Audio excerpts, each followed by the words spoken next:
It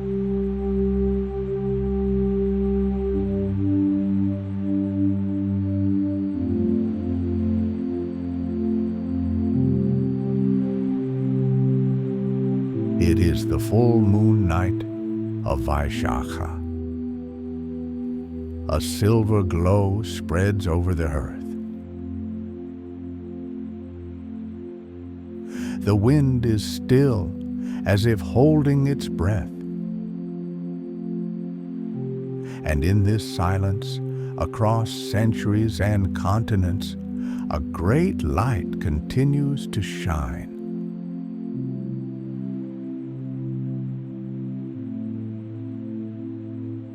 It is the light of the Buddha.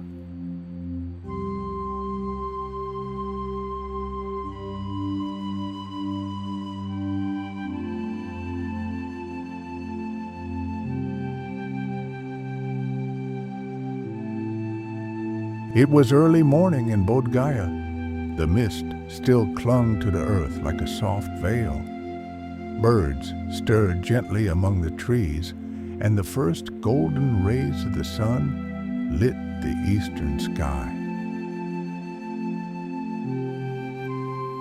Under the sacred Bodhi tree, Siddhartha sat, still, unmoved.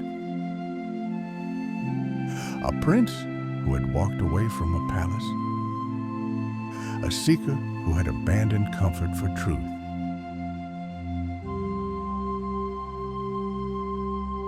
And now, in silence, he touched the earth. With that gesture, as the stars faded from the sky, he awakened, not to a dream, but to reality itself. The suffering of all beings and the way beyond it. That was the moment Siddhartha became the Buddha, the awakened one.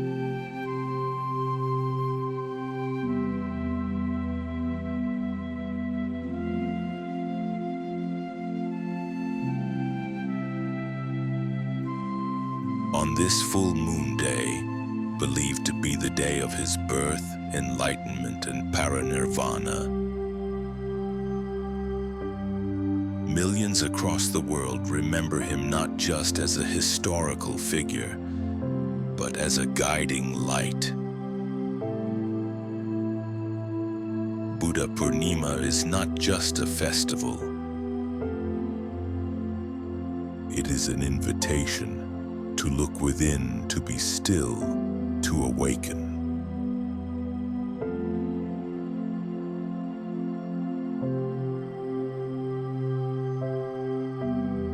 Born in Lumbini as Prince Siddhartha, he lived a life of luxury, shielded from sorrow. But the winds of truth could not be kept out. One day he stepped outside the palace and saw what he had never seen. Old age, illness, death. But he also saw a serene ascetic, and something stirred within.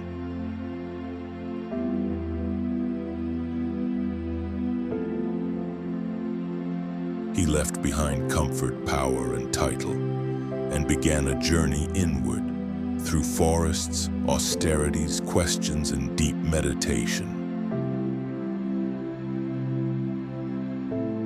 And finally, under the Bodhi tree, as he found the middle path, the balance between indulgence and denial, a path of mindfulness, compassion, and wisdom.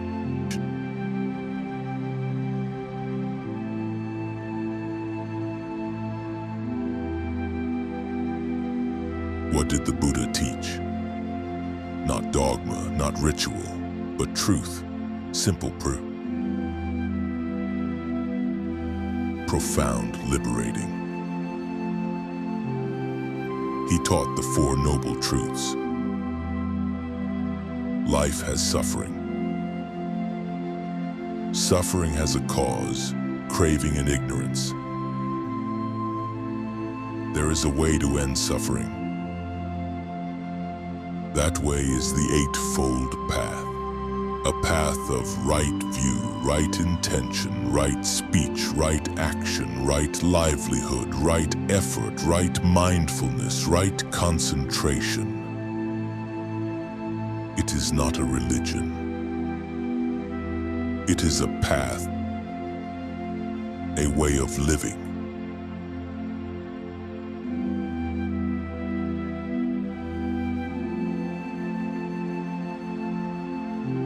Across the world, this sacred day is marked with reverence and joy. In Sri Lanka, lanterns light up the night and free food is shared in kindness. In Thailand, people walk barefoot around temples holding candles in silence. In Japan, sweet tea is poured over baby Buddha statues. In Indonesia, monks gather at Borobudur to meditate and release lanterns into the sky. In Nepal and India, thousands journey to Bodh Gaya, Lumbini, and Sarnath to offer flowers, light lamps, and sit in quiet prayer. Even in cities far from Asia, temples resonate with chants and people reflect on peace, non-violence, and harmony.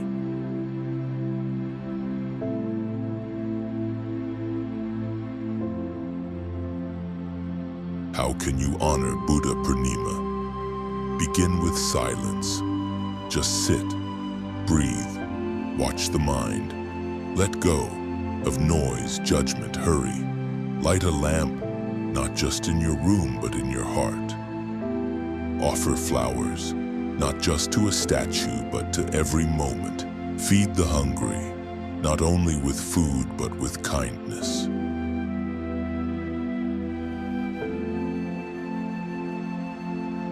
Read the Dhamma, reflect on the Eightfold Path, practice dana, the joy of giving, and perhaps free a living being, a bird, a fish, an insect, as a symbol of letting go and setting free.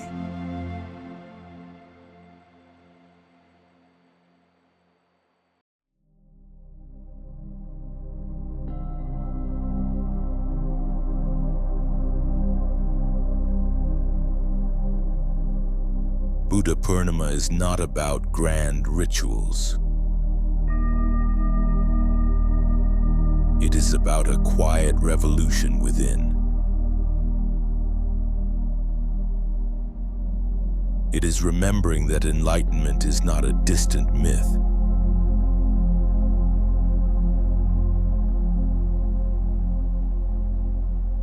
It is the natural state of an undisturbed mind.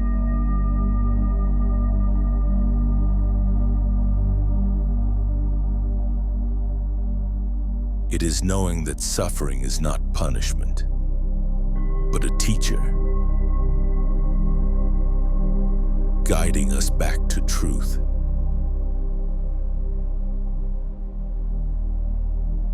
It is the gentle reminder that we too can awaken.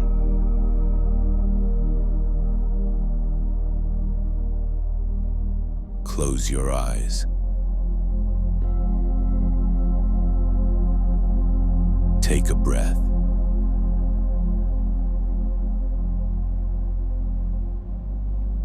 Feel the silence that is always there.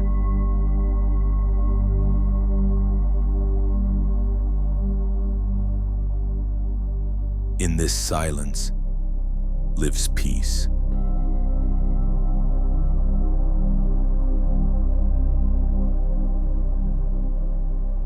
In this breath lives truth.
As the moon rises on Buddha Purnima, let us not seek to become something new. Let us simply return to what we already are. Awake, aware, at peace, from the roots of the Bodhi tree to the quiet corners of your heart. May the light of the Buddha guide you, now and always.